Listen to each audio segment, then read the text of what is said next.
Okay, so this video is for current issues in biology, and so I'm going to list with the different viewpoints real fast of the different groups in the video were in their viewpoints and their credentials and whatever. So the first one is American consumers, and a lot of people didn't know what GMO standard for according to the public survey. 37% of the public think that GMOs are safe. 88% of scientists think that they're safe. And so a lot of American consumers think that GMOs are something that's bad. A lot of them that don't have a lot of credentials, they're not, or some, but a lot of them, they just listen to what they hear on the internet. And at stake, I don't know, their health. Anti-GMO groups such as Jeffrey Smith or Zen Honeycutt, their viewpoints were that things like you will get more colds if you eat GMO. Lots of theoretical possibilities of how GMOs harm you, like GMOs cause autism, cancer, whatever. And their credentials are that they don't have credentials. They're not scientists. They're just parents or entrepreneurs. Their websites that they make, trying to sell organic foods, they're very entrepreneurial. Their stake, according to them, their kids' lives are at stake. Kids are going to die if they don't take care of this problem. Or if they are actually doing it for a company, then their money in the company is at stake. Pro-GMO groups like March Against Myths, their viewpoints were that people need to look at the scientific facts, because if they looked at the scientific facts, then they wouldn't be thinking this way, and that there's another thing I thought was interesting, that it's not possible to feed the whole world, especially as the world grows, on only organic food. So and their credentials were they were usually environmentalists or scientists or whatever, and their stake, I don't think they had a lot of stake. They were just sharing their scientific knowledge, because from my knowledge, they weren't working for a company or anything. Industrial scale farmers like the papaya farmers, their views were it's not a big deal. They should be able to keep farming papaya because the disease kills all the papayas. So their GMO papayas were good, and they wanted to vaccinate the plants. The papaya farmers know they wouldn't have a livelihood if they weren't allowed to use GMOs. So their stake, they would lose all of their money. They would lose their whole business if they stopped growing their papaya, and their credentials were, they were just normal farmers doing what they knew. Organic and small-scale farmers, like the Ugandan banana farmers, their views were that at first they were very scared, and their myths, like the science labs were all locked up or whatever. But then when they realized that they could save their livelihood, the GMO plants became healthy, and they realized that they weren't bad.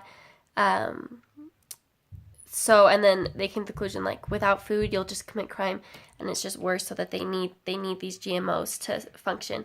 I love the quote, "You're suppressing Africa by saying no to GMO." So the credentials, they were just normal farmers, and at stake, they were going to starve. Agricultural biotech companies, such as Monsanto, their view was they were trying to help farmers by killing weeds, preventing bugs.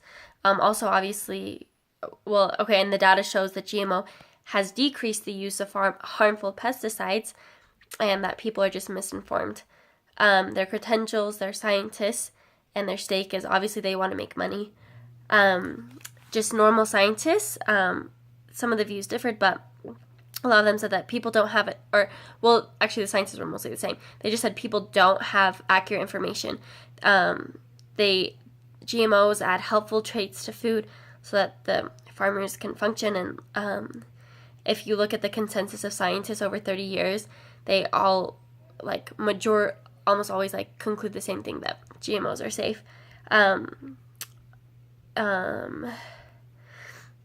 One scientist, the Ben Baru scientist, was the anti-GMO one. He was the one that, though they decided was very biased, and because organic companies were paying him to have certain results, the quotes, he started with a conclusion and found data to support it. So that scientist that was anti-GMO, he was found a little not right. Okay, so 3 pros of GMO is you can make a lot more food, you can feed a population a lot easier. You can save dying plants, like, you know, with the stopping of the weeds or the bugs, and you can use less pesticides.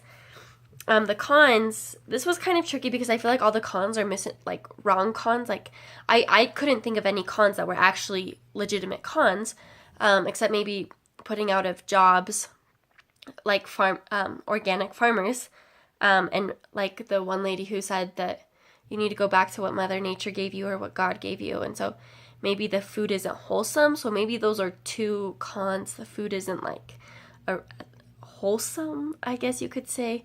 And organic farmers might lose their jobs, but they could just switch to GMO. But some of the like untrue cons were like they cause cancer, they cause autism, you use more pesticides, they're harmful. My view on GMO, this video was obviously very biased towards GMO, but my opinion has always been for GMO, so it just reinforced my opinion. And especially as you saw the anti-GMO, I mean, it just seemed ridiculous, you know, just these moms with no valid points, like, you know, well, if it's not, you know, and so it just even more supported my opinion of GMO. But I love learning, like, my favorite part of learning was just this, how, conclusive scientists are in saying that GMOs are not bad, like, so they're not bad, they're not harmful, there's no evidence supporting that they're harmful. I don't think it's necessary for them to be labeled. I think that's crazy.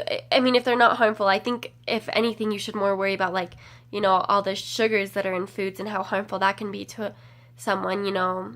But GMOs aren't harmful, therefore I don't think they need to be labeled. But if people want to eat organic, they can eat organic. So that's my opinion. My view on GMO is that it's great, especially in the world we live in.